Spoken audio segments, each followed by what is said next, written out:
Welcome back to the show, everyone. Yes. Today, we're going to do a deep dive, Oh, yeah. into some pretty interesting analysis of U.S. foreign policy. All right. And it comes from none other than John Bolton, Oh, wow. former U.S. ambassador to the UN, and, of course, national security advisor to Donald Trump. Right. And what makes this even more interesting is that Okay. we're looking at a podcast episode of his that was recorded before Oh, wow. the 2024 election.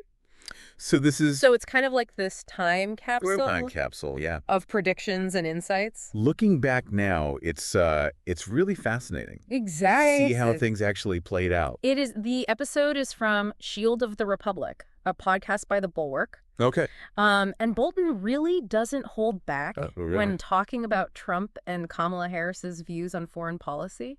He's known for that. Yeah, he is. Yeah. So let's unpack this. Okay. One of the biggest takeaways Yeah. is Bolton's argument that Trump was incredibly susceptible Oh, really? to the influence of foreign dictators. Interesting. And he doesn't just throw that statement out there. Right. He dives into the why.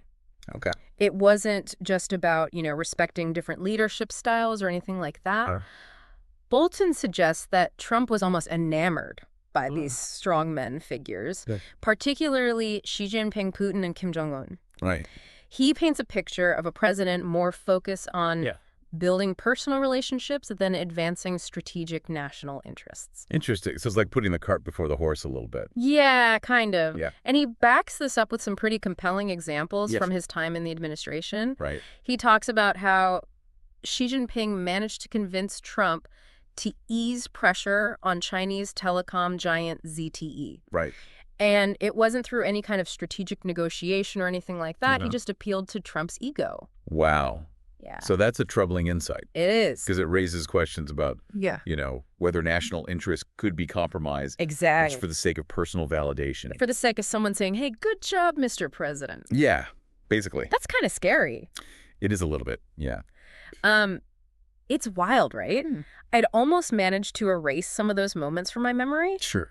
but Bolton doesn't let us off the hook. Oh, no. He takes us down an even darker path, Okay. speculating about what a second Trump administration might have looked like, Oh. particularly in terms of the national security team. Yeah. So while Bolton doesn't name specific names, he expresses deep concern about the potential for unqualified loyalists filling those key positions. People who are just yes men, essentially. Yes. Yeah. Individuals who prioritize personal allegiance to Trump Right? over experience and expertise. It's scary to think about. Yeah, and this wasn't just abstract speculation.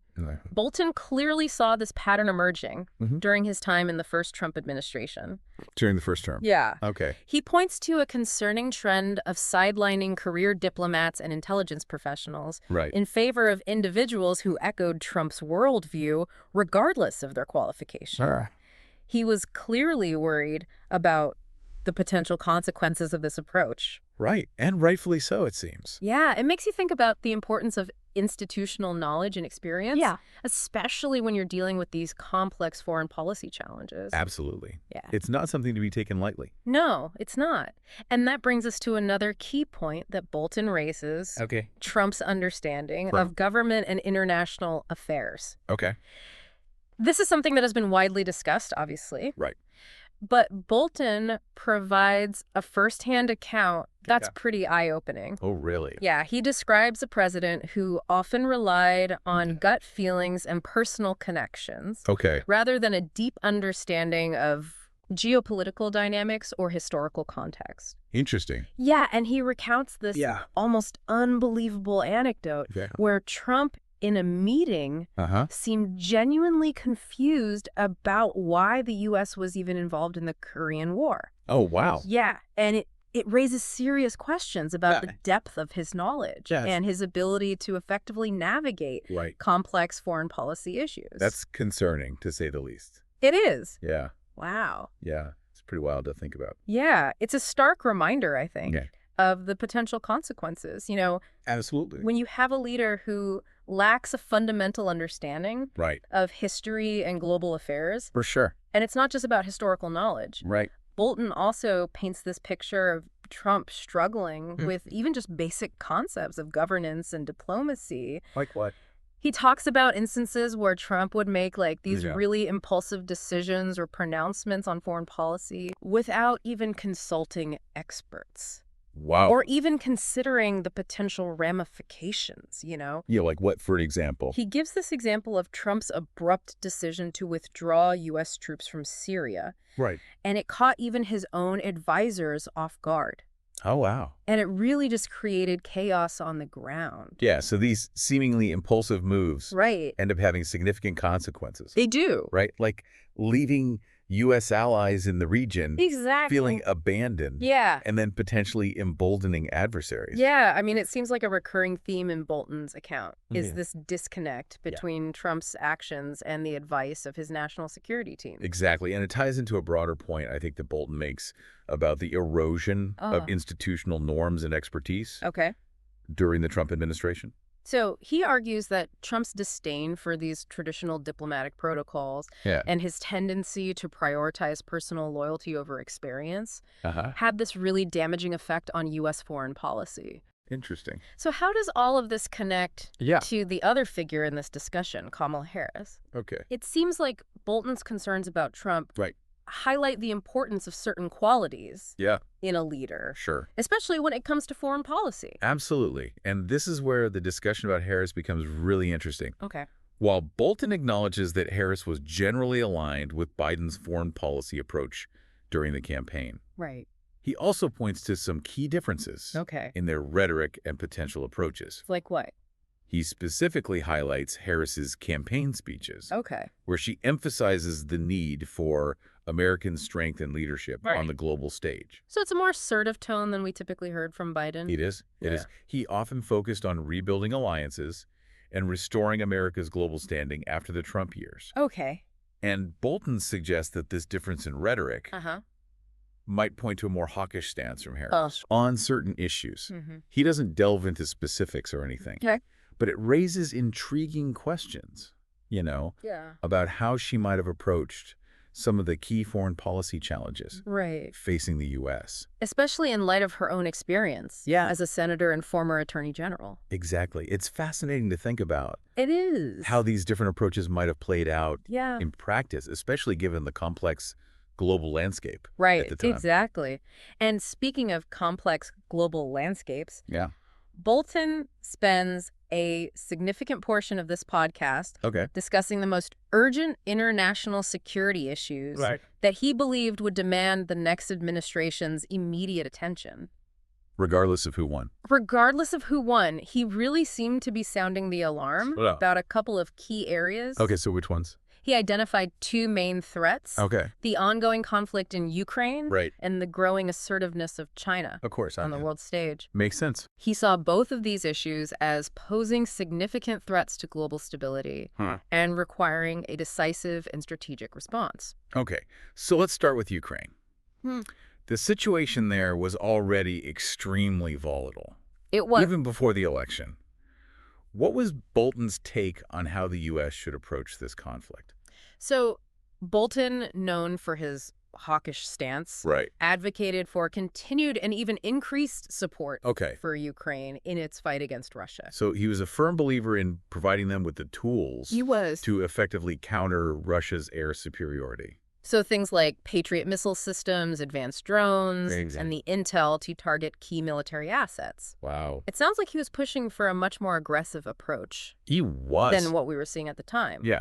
He argued that Putin only understands strength and that any sign of weakness would be exploited. Right. He was also a strong advocate for bolstering NATO's presence in Eastern Europe as a deterrent against further Russian expansion. So essentially, he was calling for a modern-day containment strategy, similar to what we saw during the Cold War. Yes. So a pretty hard line against Russia. Yeah. But what about China? What were Bolton's main concerns there?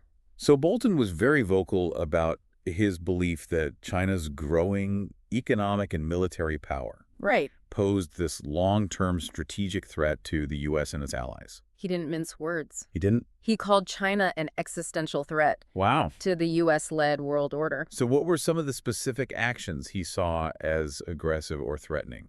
He pointed to their actions in the South China Sea, Okay. their rapid military modernization, and their increasing influence in Africa and Latin America through economic initiatives like the Belt and Road Initiative. Yeah, he saw these moves as part of a deliberate strategy They were. to challenge American dominance on the world stage.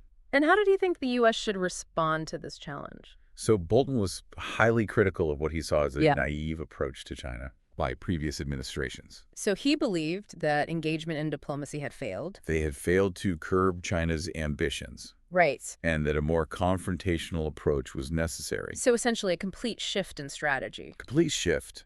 What were some of the specific actions he was advocating for? He called for a significant increase in military spending. Okay. Particularly in areas like naval power and missile defense. Okay. To counter China's growing military capabilities. To counter that, yeah. He also emphasized the need to strengthen ties with Taiwan and other allies in the Indo-Pacific region as a way to contain China's influence. So it sounds like he was advocating for a pretty hawkish and confrontational stance towards China. Yes. He believed that the U.S. needed to send a clear message to Beijing that it would not tolerate any attempts to undermine the existing international order or threaten American interests. We saw this as a defining challenge of the 21st century. It's interesting to hear Bolton's perspective on both Russia and China. It is. Especially considering the current state of affairs. Right. It provides this valuable, albeit controversial perspective. It does. On the foreign policy challenges facing the U.S. Absolutely. Regardless of who is in the White House. Right. It definitely gives us a lot to think about. It does. Especially how these complex dynamics might have played out differently under a potential Harris administration. It's fascinating to consider how all these different personalities and approaches could have shaped the course of events. Absolutely. And while we can't know for certain what would happen, these insights from Bolton offer a unique window into the decision-making process and the potential consequences of different leadership styles. It's almost like a what-if scenario playing out in our minds. Exactly. And it highlights the immense responsibility that comes with leading a nation. For sure. Especially in the realm of foreign policy, where the stakes are so high. Absolutely. So as we wrap up our deep dive into Bolton's insights, what are some key takeaways you think our listener should walk away with? I think the biggest takeaway is the importance of informed leadership. Okay. Bolton's account underscores the need for a president who has a deep understanding of history, global affairs, and the complexities of international relations. Right. It's not just about having strong opinions. It's about having the knowledge and the expertise to make sound judgments that serve the best interests of the country. Right. And it's also about recognizing the value of experience and expertise. Absolutely. Both within the government and from outside advisors. Yeah. Bolton's concerns about the potential for unqualified individuals filling these key positions in a second Trump administration serve as a cautionary tale. For sure. It's a reminder that loyalty should never trump competence when it comes to matters of national security. Absolutely. Another key takeaway for me is the importance of understanding the different perspectives and potential approaches to these complex foreign policy challenges. For sure. Bolton's views are certainly controversial, Right. but they offer a valuable insight into a particular school of thought. It's important to engage with a variety of viewpoints, It is. even those we might disagree with, Yeah. to develop a more nuanced and informed understanding of these issues. It's about challenging our own assumptions and being open to different ways of thinking. Exactly. And perhaps the most important takeaway from this whole deep dive is the reminder that foreign policy isn't just about abstract geopolitical maneuvering. Right. It's about real people, real lives, Yeah. and the impact that these decisions have on individuals and communities around the world. That's a powerful reminder to end on. It challenges us to think beyond the headlines and the partisan rhetoric. It does. And to engage with these issues on a deeper, more human level. Absolutely. And to remember that we all have a stake in shaping a more peaceful and prosperous future for ourselves and for generations to come. Well said. And with that thought-provoking note, I think we'll wrap up our deep dive for today. Thanks for joining us on this journey into the complexities of U.S. foreign policy. It's been a pleasure exploring these important issues with you. Until next time, keep exploring, keep questioning, and keep learning.